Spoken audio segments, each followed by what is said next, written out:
Rodoljub i vampir k tome. Onako sablasno blijed, dok mu se sa zubi oštrih kao igla cijedi crvena krv, demonski je Drakula postao sinonimom za žanrovsku stravu i užas. Njegov stvarni predak, podjednako krvoločan, postao je narodnim junakom. Moji su se osjećaji prometnuli u strah i odbojnost kad sam ugledao tog čovjeka kako polako izlazi kroz prozor, da bi zatim zapuzao niza zidinu zamka nad tim užasnim ponorom. Poniknuta lica i s plaštem što ga je raširio oko sebe poput silnih krila. Takvim se mladom odvjetničkom pripravniku Jonathanu Harkeru jedne mjesečinom obasjane noći ukazao njegov plemeniti domaćin u Transilvaniji, tom divljem kamenitom predjelu Karpata u današnjoj Rumunjskoj. I prije se grof Drakula, taj visoki i blijedi muškarac, stalno odjeven u crno, ponašao zaista čudno. Kad su u dolini 300 metara ispod njegovog drevnog obiteljskog zamka zatulili vukovi, oči su mu bljesnule pa je uskliknuo: "Dajte ih poslušajte, tu djecu noći, kakva je to glazba." Kad se Harker pri brijanju porezao, grof mu je već bio rukama pošao prema vratu, očiju zaraženih nekakvim demonskim bijesom, ali se onda i povukao kad je dotakao lančić s križem na vratu svog zapanjenog gosta. Neposredno prije te zgode, Harker je otkrio da Drakula, iako stoji u sobi, u zrcalu pred kojim se mladić brijao, ne stvara odraz. Na posljednjoj postaji Englezova puta oko njega su se sjatili seljani, mrmljajući Sotona i pakao, pa se počeli žurno križati. A sad se našao zatočenim u golemom ruševnom dvorcu, kroz čije visoke crne prozore nije dopirala ni zraka svjetlosti i čiji su srušeni bastioni na pozadini mjesečinom obasjana neba stvarali nazubljenu crtu. Njegov se domaćin, očito jedini stanovnik te mračne tvrđave, pojavljivao samo noću. Ustrašeni se Harker počeo pitati hoće li više ikad vidjeti svoju domovinu. Fenomen Brama Stokera. Harker je dakako mladi junak u jednom od najpopularnijih romana svih vremena. Naime, u Drakuli Brama Stokera, ta je knjiga, izašavši 1897. u Londonu, doživjela časovit uspjeh i od tada je ne prestaju dotiskavati. Nekoliko filmova, kazališnih adaptacija, stripova, pa čak i jedan balet prenijeli su priču o tom gnusnom grofu i krvožednom vampiru milijunima ljudi diljem svijeta. U tom romanu Drakula putuje u Englesku u namjeri da proširi svoj vampirski kult, ali ga u tome napokon uspijeva spriječiti Harker, pobjegavši iz zamka i udruživši snage s doktorom Abrahamom van Helsingom, nizozemskim vampirologom. Čini se da samo Helsing zna da to čudovište ne podnosi sunce, češnjak ni kršćanski križ. On je osim toga doznao da se neumrlog može ubiti samo protjerivanjem kolca kroz srce. Neumrla legenda. Stokerov vampirski roman svoju građu crpi iz bogate povijesti rasprostranjenog vjerovanja u ta jeziva stvorenja, koja se spominju još u književnosti Starog Egipta i Grčke.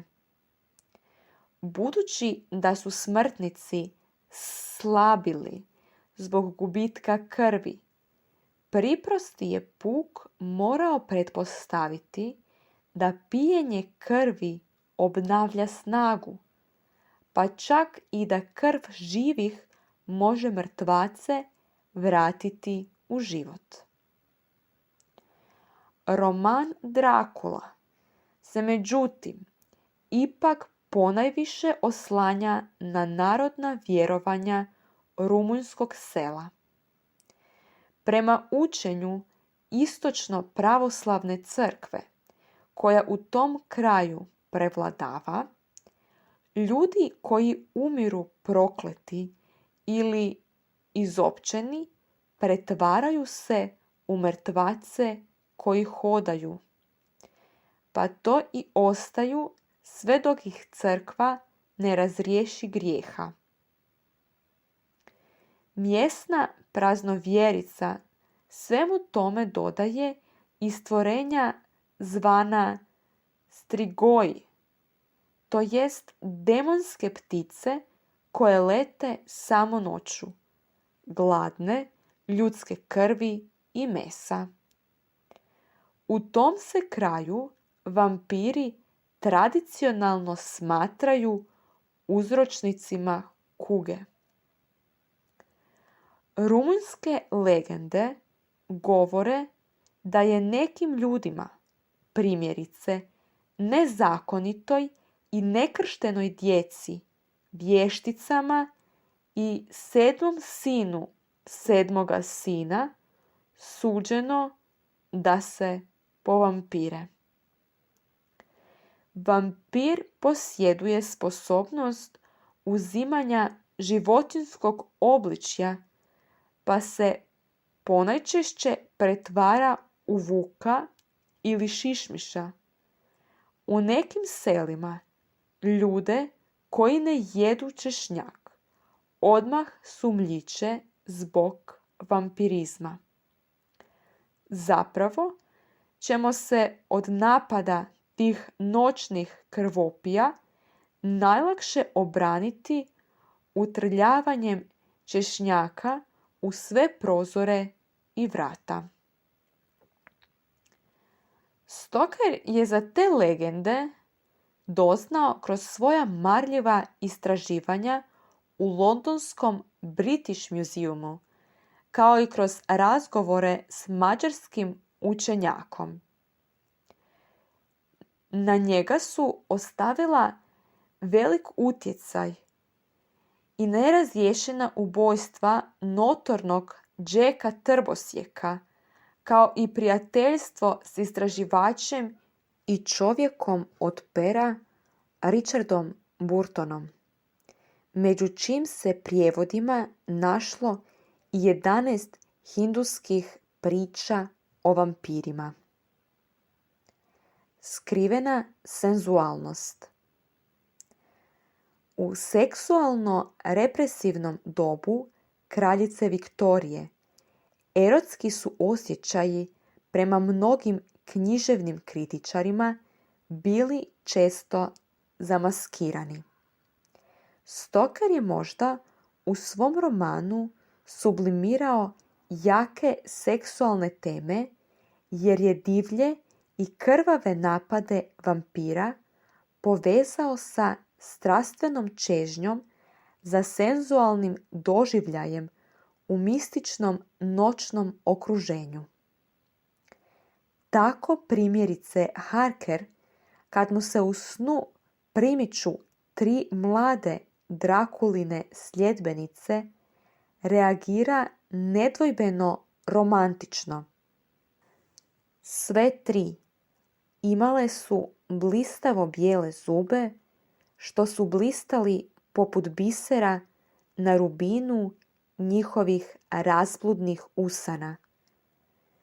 U njima je bilo nešto što me je uznemiravalo, obuzela me nekakva čežnja, ali istodobno i smrtni strah. Osjetio sam u srcu opaku, plamenu žudnju da me poljube tim crvenim usnama. Taj erotski zov, baš kao neospornu uzbudljivost drevnih praznovjeraca o neumrlim krvopijama što lutaju kroz noć, Stoker je još i pojačao dodatnim fantastičnim elementom, to jest nevjerojatnom, ali istinitom pričom o visoko uvaženom rumunjskom nacionalnom junaku. U romanu se, naime, sam Drakula hvasta pred Harkerom, svojim ratobornim, rodoljubnim pretkom koji se hrabro borio protiv Turaka. Riječ je o tiraninu u povijesti poznatom pod imenom Vlad nabijač. Nemilosrdni rodoljub. Izvorni je Drakula bio knez iz 15. stoljeća, vladar Vlaške, to jest brdovitog kraja susjednog Transilvaniji. Sačuvani ga portreti i drvorezi prikazuju s gustim brkovima i oštrim kljunom od nosa, te golemim izbuljenim očima. Krstili su ga kao Vlada, ali je dobio nadimak Drakula zbog obiteljskog simbola Drakule, to jest zmaja. Ista riječ na rumunjskom, međutim, označava i vraga. U mladosti su Turci Drakulu držali kao taoca, pa je od njih doznao za mučan način pogubljivanja, to jest za nabijanje na kolac.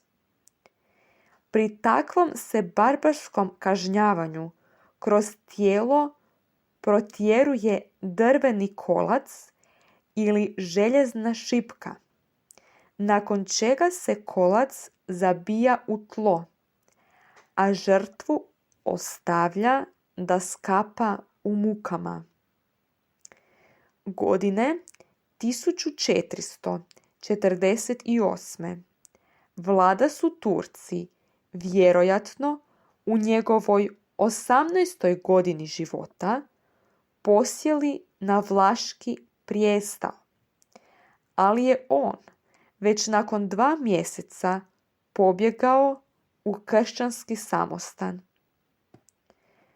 Nakon što je velika kršćanska prijestolnica Konstantinopol, kasniji Istanbul, pala pred Turcima, Vlad se vratio na svoj prijestol i 1456. započeo četverogodišnju jedinstveno maštovitu strahovladu. Jednom je zgodom, ni zbog kakva jasna razloga, napao prijateljski grad, pa je pobio i na muke stavio 10.000 svojih podanika, od kojih je mnoge nabio na kolac. Tako je zaradio i drugi nadimak, to jest Tepeš, nabijač, na kolac. U svom je najpoznatijem pokolju, a koji se dogodio 1460.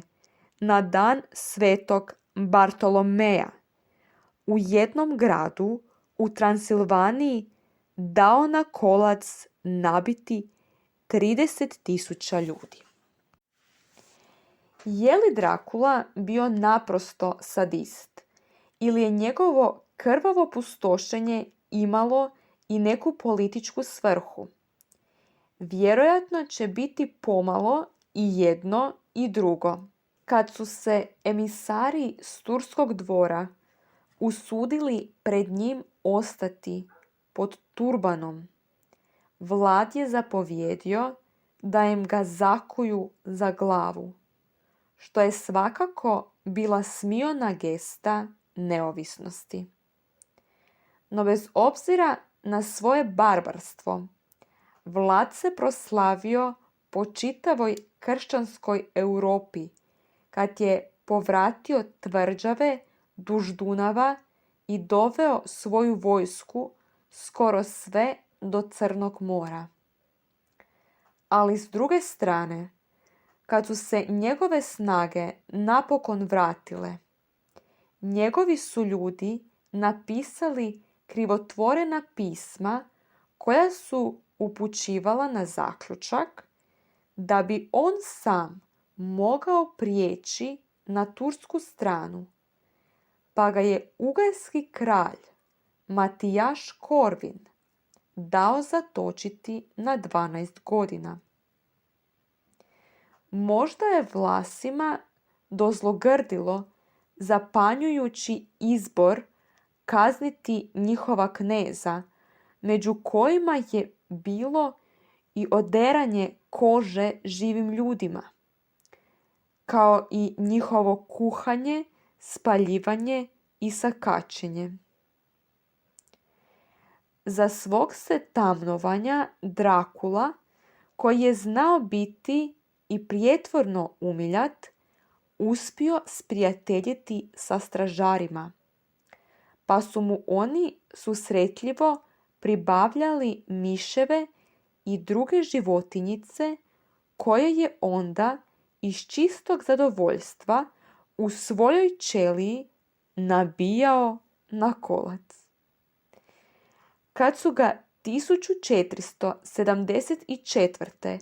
napokon pustili, Drakula se 2 godine kasnije i po 3. put uspeo na Vlaško prijestolje, ali je poginuo već za 2 mjeseca u 45. godini života u još jednom boju s Turcima. Glavu su mu odsjekli, konzervirali u medu i kao trofej poslali sultanu. Tijelo mu je ostalo u nepoznatom grobu. Neumrli vampir. Zašto je Stoker tog Drakulu ili Vlada nabijača povezao s vampirizmom? Rumunji su stoljećima djecu plašili riječima: "Budi dobar da ne dođe Drakula." S druge pak strane, postoji vjerovanje da će taj junački vođa jednog dana vratiti se narodu ako ga snađe velika pogibelj.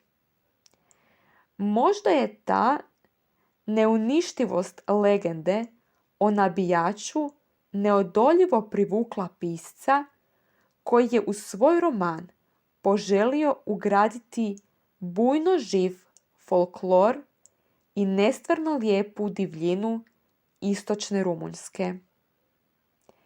Izvjesno je, međutim, bar jedno. Da Stokerov fiktivni grof Drakula nikako ne želi umrijeti.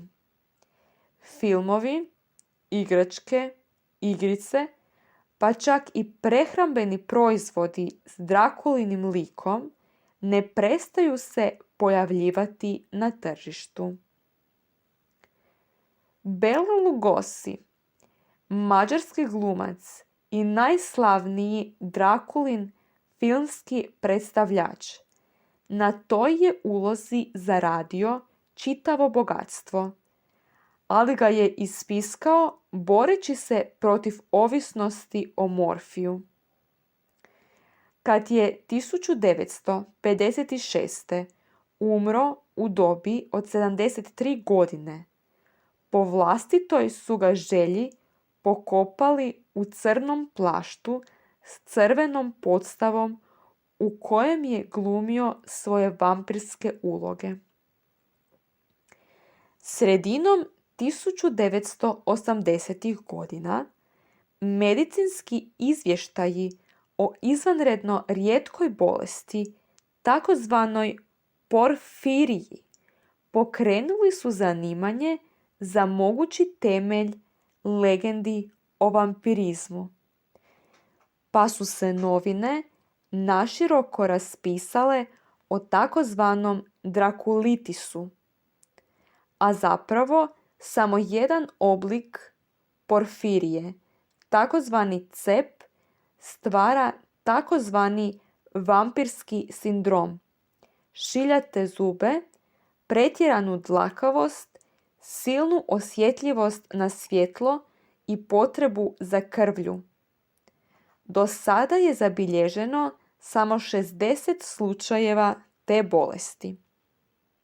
Pa ipak, sve te uzbuđene novinske priče o medicinskom istraživanju porfirije samo su još jednom dokazale da fasciniranost javnosti Drakulom ostaje i dalje podjednako duboka i začudna kao i u trenutku kad je mladi Harker u romanu postavio pitanje: kakav je to čovjek? Ili kakvo je to čovjeku toli slično stvorenje?